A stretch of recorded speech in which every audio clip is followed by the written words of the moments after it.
So this week, after Thomas Ramos said, hello, I want to know what plays, what moments of skill from games made you go, oh, hello? What moments do you consider the most adventurous, like Thomas Ramos on his own try line, blind throwing the ball through his legs? I genuinely can't quite believe that happened. And what other moments made you think, either, what is he doing? But then, if it came off, just a, whoa, what? How did he do that? Send them in and we'll read them out, as ever, next week. So this was a big week of lots and lots of rugby. We had the semi-finals of the Pro 14 leading into the final this weekend. So Munster played Leinster in a game that was ultimately just Leinster shutting down Munster. They really couldn't quite fire a shot, Munster. It was quite frustrating to watch, I imagine, if you're a Munster fan. However, if you're a Leinster fan, you don't even need to watch the rugby anymore. You can just assume that they win.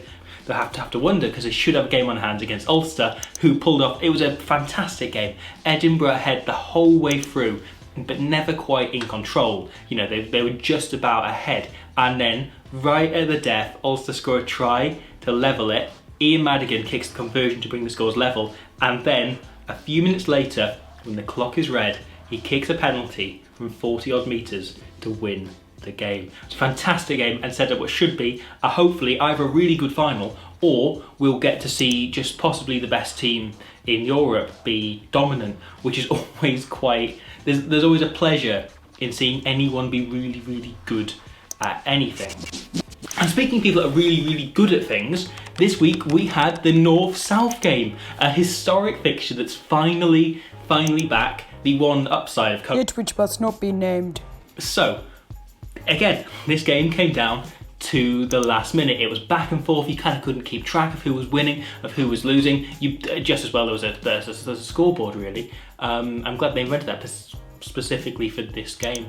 However, at the end, it was all like a tennis match, in that there was kind of, the advantage was going one way, then the other. And then finally, the game ended with advantage firmly for the South, as Will Jordan scored a spectacular try, just plucking the ball out of the air, his second try of the game, and finishing the try. He then saw himself called up to the All Blacks, and he wasn't the only one. So we also had Caleb Clark got in for the first time. We had Hoskins Atutu get in for the first time after what's been a phenomenal season in Super Rugby Aotearoa, and perhaps most movingly of all, Tupu Vaa'i, who, when he found out, let his family know in footage that I have watched so many times this weekend, and never fails to get me at least a little bit emotional, you know, at least not quite as emotional as they are, because very little get me to the point at which everyone in his family is crying, but you can't help but be moved by this. Elsewhere, the top 14 began again. It started all over again. The highlight being Clermont-Toulouse on the Sunday, as Kotaro Matsushima made his debut for Clermont, who went on to win by 3 points. Toulouse turning down a shot at goal to equalise in the last minute, opting to go for the win, which they ultimately couldn't manage. The other highlight, of course, being the try by Anton Dupont after Thomas Ramos just commits a criminal offence on his own try line. He throws the ball through his legs blind, which thankfully Zach Coventry gathers. They play one phase, then Anton Dupont is able to score himself, because of course he is. He could probably just score himself from any situation, especially someone blind throwing the ball in between his own legs. I love Thomas Ramos. He's the kind of fullback who sometimes will knock the ball on because he's too busy daydreaming about the try of the year contender who's going to score when he catches it. He's wonderful to watch, even if you're probably not so keen on having him on your team. The other big result in the top 14 was Pau beating Montpellier, a big upset. Montpellier, of course, big spenders, and Pau finished 12th. You know, they only just avoided relegation last season, and they've begun things off by beating one of the title contenders, one of the biggest spending teams in the league. The Premiership also saw the biggest spending side lose. Owen Farrell saw himself sent off, given a straight red card. The referee didn't even need to TMO it for a high tackle. This was again, I keep saying it this weekend, it's been a weekend of some really good games. So Wasps then go on to score a late try, and Jimmy Gopperth kicks a penalty to put it out beyond 7 points as well. And it was a great upset to see, and it puts Wasps in 4th place, and looks like it could be the win that takes them into the top 4, into the playoffs. However, if Saracens keep playing this badly, they're going to find themselves relegated. More rugby. Bristol. Now, I want to put a word in before I talk about Bristol, obviously beating Worcester at the weekend. However, Noah Hawley, no, not Noah Hawley, he's the guy who wrote Fargo. Noah Howard, the young Worcester winger, who 19 years old and putting in try-saving tackles on Semi Radradra and Kyle Sinclair. That phrase, people say, oh, no one stops Kyle Sinclair from 5 metres out. Noah Howard does. No one gets past Noah Howard. Kudos to that man, and kudos in turn to Bristol, who were terrifically entertaining once again as they ran in plenty of tries past the Worcester players who weren't Noah Howard. And so that leads me on to Pat Lam, their coach. Now there's a full interview going up later on the World Rugby channel, but why not? Why not have a little sneaky look here? I recognise there's a lot of words for culture, and then I started to, as I drilled it down, what is it really is, I came up with love.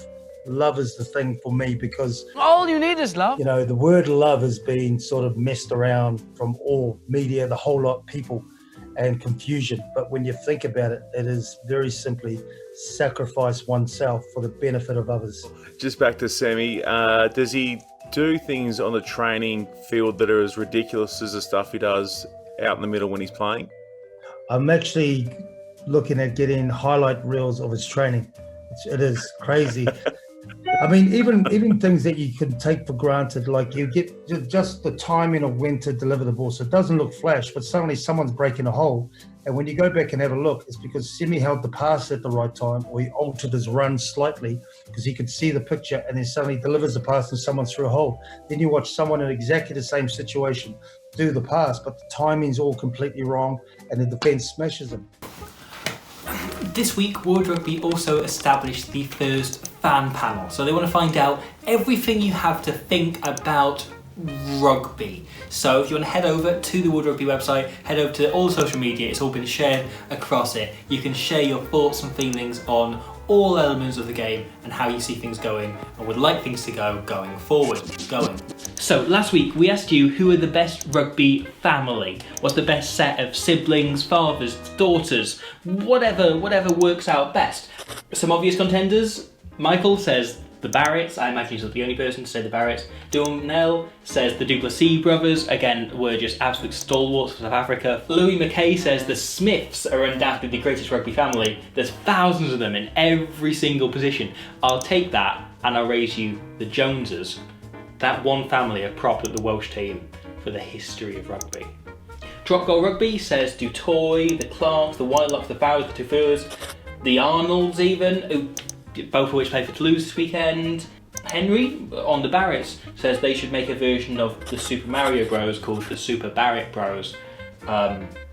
Sure, all for that. Wait a minute, maybe if when Bowden eats the mushroom, he turns into Scott when he gets bigger. He goes and becomes Scott. I like this. I think we're onto something.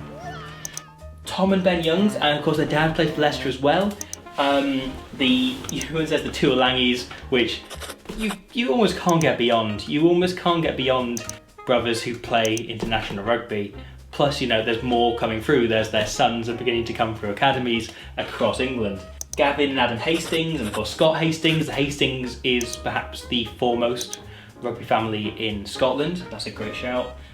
And now I think on the day that brings us officially inside 3 years until the next Rugby World Cup, there's now less than 3 years to go. Honestly, I could get excited about anything. You say there's rugby in 18 years, there probably will be, and I'm excited about that as well.